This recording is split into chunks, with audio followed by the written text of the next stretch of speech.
Hello friends, कैसे हैं आप लोग। I hope you all are doing great. आज मैं आपको बताऊंगा इकोनॉमिक्स क्लास 12th के मोस्ट इंपॉर्टेंट एमसीक्यूज जो कि आपके बोर्ड एग्जाम 2023 के लिए रहने वाले हैं। So my name is Sarjis Thapar, I am a commerce graduated teacher and let's start.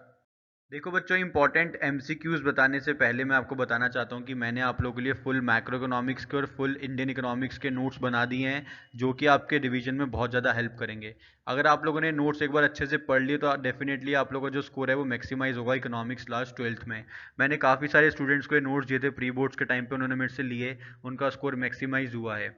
ये नोट्स आपको सिर्फ और सिर्फ 199 रुपीज़ में आपको प्रोवाइड करा दूंगा, एक पिज़्ज़ा के प्राइस में आपको नोट्स दे रहा हूँ मैं मैक्रो के और इंडियन के, जिससे आपका स्कोर मैक्सिमाइज हो जाएगा, गारंटेड है। आप लोग दोनों नोट्स को अच्छे से पढ़ोगे, समझोगे, याद करोगे डेली वाइज पे, तो आपका स्कोर डेफिनेटली मैक्सिमाइज हो जाएगा। अगर आप लोग ये नोट्स लेना चाहते हो तो मुझे व्हाट्सएप पे कनेक्ट कर सकते हो, 8800797331।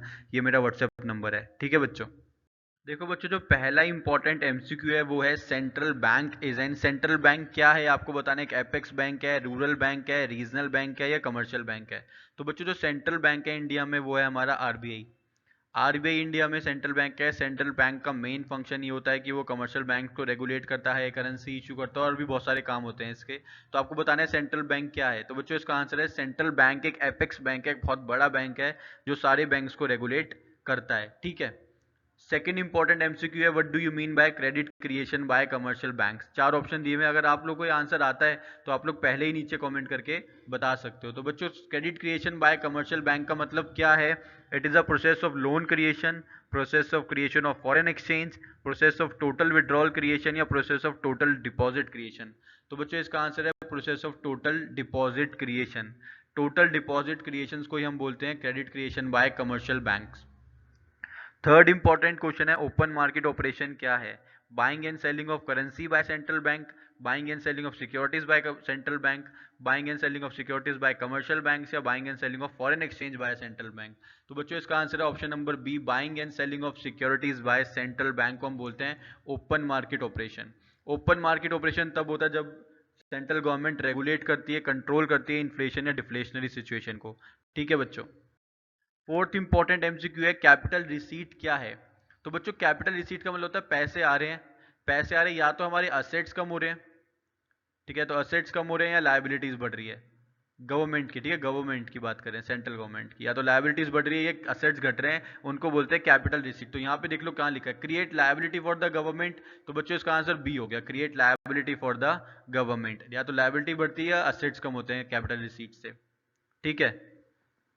फिफ्थ इंपॉर्टेंट एमसीक्यू है, the policies useful to reduce inequalities of income are the. Policies ऐसी कौन कौन सी है जो कि इनइक्वालिटी को कम करने में काम आती है। तो बच्चों, इसका आंसर होता है बजटरी पॉलिसी। बजटरी पॉलिसी के थ्रू आप लोग इनइक्वालिटी को कम कर सकते हो। बजटरी पॉलिसी के थ्रू आप लोग इनइक्वालिटी को कम कर सकते हो। आप लोग क्या करोगे, टैक्स बढ़ा दो, रिच पर्सन से टैक्स ज़्यादा कलेक्ट करो और जो पुअर है उनको ज़्यादा सब्सिडीज दो। आपका जो इनइक्वालिटी है इनकम का वो रिड्यूस हो जाएगा, बजट के थ्रू होता है ये, ठीक है।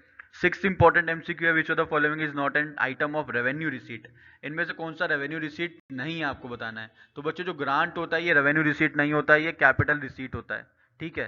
तो ग्रांट जो होता है वो कैपिटल रिसीट है, इसलिए वो रेवेन्यू रिसीट नहीं होगा। सेवेंथ इंपॉर्टेंट एमसीक्यू है हमारा, in India 1 rupee note is issued by. 1 रुपए का नोट कौन इशू करता है ये आपको बताना है। 1 रुपए का नोट कौन इशू करता है, ये लोग, ये आप मुझे नीचे कमेंट करके बताओगे इसका आंसर, ठीक है बच्चों। मैं कमेंट में बताऊंगा कि आप लोग का आंसर सही है या गलत है। 1 रुपए का नोट कौन इशू करता है आपको बताना है। एट इंपॉर्टेंट एमसीक्यू है, import and export of services are known as. Import and export of services, services का मतलब होता है बच्चों इनविजिबल ट्रेड, तो इसका आंसर हो गया B, invisible trade. Ninth important MCQ है, the trade deficit is 1000 crore. 1000 crore का डेफिशिएट है, इंपोर्ट 2000 करोड़ है, तो एक्सपोर्ट कितना होगा। देखो बच्चों, अगर ट्रेड डेफिशिएट है, अगर ट्रेड डेफिशिएट है इसका मतलब है कि हमने इंपोर्ट ज्यादा किया एक्सपोर्ट से। इंपोर्ट ज्यादा किया है ना एक्सपोर्ट से, तो ट्रेड डेफिशिएट 1000 का है। 1000 का, इंपोर्ट 2000 का है। इंपोर्ट 2000 का है, एक्सपोर्ट कितने का, एक्स अमाउंट का होगा, ये इक्वल टू 1000 है। तो बच्चों, एक्स इससे कितना आ जाएगा, 1000 आ जाएगा, यानी कि एक्सपोर्ट 1000 का किया, इंपोर्ट 2000 का किया है। तो एक्सपोर्ट बच्चों इसका आंसर हो गया ऑप्शन नंबर बी। आप खुद सोचो यार, एक्सपोर्ट 1000 का किया, इंपोर्ट 2000 का किया, तभी तो लॉस आया ना 1000 का। हमेशा हमें अपने इंपोर्ट्स को कम रखना चाहिए, एक्सपोर्ट्स को ज्यादा रखना चाहिए ताकि डेफिशिएट ना आए। लेकिन इस क्वेश्चन में इंपोर्ट ज्यादा थे, 1000 से ज्यादा थे, तो इसका मतलब है कि जो एक्सपोर्ट्स हैं वो 1000 है, इंपोर्ट्स हो गए 2000 के, एक्सपोर्ट्स हो गए 1000 के, तभी तो ट्रेड डेफिशिएट आया ना 1000 का, ठीक है बच्चों। 10th इंपॉर्टेंट एमसीक्यू है, when were railways introduce in India. तो रेलवे कब इंट्रोड्यूस हुआ था बच्चों? 1853 में इंट्रोड्यूस हुआ था रेलवे। मोस्ट इंपॉर्टेंट एमसीक्यू है ये। 11th मोस्ट इंपॉर्टेंट एमसीक्यू है, in the history of demographic transition which year is regarded as a year of great divide. तो बच्चों 1921 को बोलते हैं ईयर ऑफ ग्रेट डिवाइड, ठीक है। 12th मोस्ट इंपॉर्टेंट एमसीक्यू है, the planning commission was setup in which year in India. किस year में प्लानिंग कमीशन सेटअप हुआ था? तो बच्चों 1950, 1950 में ये सेटअप हुआ था 15th ऑफ मार्च को। आपसे मैं क्वेश्चन और पूछ रहा हूँ कि प्लानिंग कमीशन का नया नाम क्या है? What is the new name of planning commission? आप लोग मुझे नीचे कमेंट करके बताओ कि प्लानिंग कमीशन का नया नेम क्या है, ठीक है।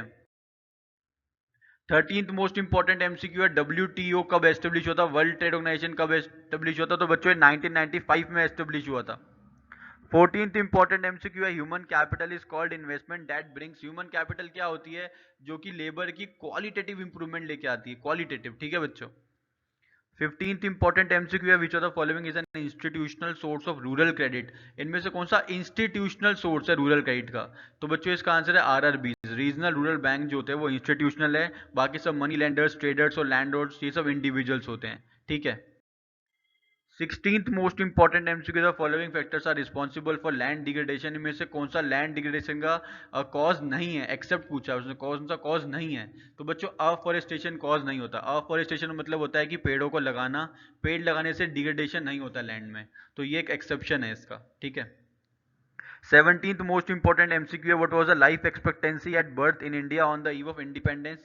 तो बच्चों इंडिपेंडेंस के टाइम पे जो था वो 44 ईयर्स का हमारा लाइफ एक्सपेक्टेंसी था। 18th मोस्ट इंपॉर्टेंट एमसीक्यू है, बैलेंस ऑफ ट्रेड का मतलब क्या होता है? तो बच्चों बैलेंस ऑफ ट्रेड का मतलब होता है difference between imports and exports of goods, ठीक है। तो ऑप्शन नंबर सी हो गया इसका, ठीक है। तो बच्चों 19th इंपॉर्टेंट एमसीक्यू है कि बैलेंस बजट क्या होता है? What is a balance budget? तो बच्चों बैलेंस बजट होता है जब गवर्नमेंट के रिसीट्स और एक्सपेंडिचर दोनों बराबर हो जाते हैं, तो उसको हम लोग बोलते हैं बैलेंस बजट। अगर रिसीट्स ज़्यादा होते हैं तो उसको बोलते हैं सरप्लस बजट, और अगर एक्सपेंडिचर ज़्यादा होते हैं तो उसको बोलते हैं डेफिसिट बजट। तो आप देख लो यहाँ पे कहाँ पे, तो ऑप्शन नंबर सी हो गया, जहाँ पे दोनों चीज़ें इक्वल है तो ये होगा बैलेंस बजट। तो ऑप्शन नंबर सी हो गया, गवर्नमेंट के एक्सपेंडिचर और गवर्नमेंट की इनकम दोनों इक्वल है। बैलेंस ऑफ पेमेंट एक एनुअल स्टेटमेंट है जो कि रिकॉर्ड्स करती है monetary transaction between residents of a nation and rest of the world. तो बच्चों ए हो गया इसका आंसर। रेसिडेंट्स और रेस्ट ऑफ द वर्ल्ड में हम लोग जो ट्रांजेक्शन करते हैं उसके जो रिकॉर्ड्स होते हैं ना, तो ये हो गया रेस्ट ऑफ द वर्ल्ड। इसमें जो हम ट्रांजेक्शन्स करते हैं इसको हम बोलते हैं बीओपी। जो भी हम रिकॉर्ड करते हैं इसके अंदर वो बीओपी होता है, बैलेंस ऑफ पेमेंट। तो ऑप्शन नंबर ए करेक्ट होगा। तो ये 20 ऐसे एमसीक्यूज थे जो कि आपके मोस्ट इंपॉर्टेंट है बोर्ड एग्जाम्स 2023 के लिए। इन सारे एमसीक्यूज को एक बार अच्छे से प्रैक्टिस करो, पढ़ो, समझो और याद करो, ठीक है। अगर फिर भी कोई दिक्कत आ रही तो आप लोग मेरे से नीचे कमेंट करके पूछ सकते हो। तब तक के लिए all the very very best. Channel को सब्सक्राइब करना मत भूलिएगा और साथ में लगे बेल आइकन को प्रेस कर देना ताकि लेटेस्ट वीडियोस और अपडेट्स आप लोगों से पहले मिलती रहें, ठीक है बच्चों। Thank you.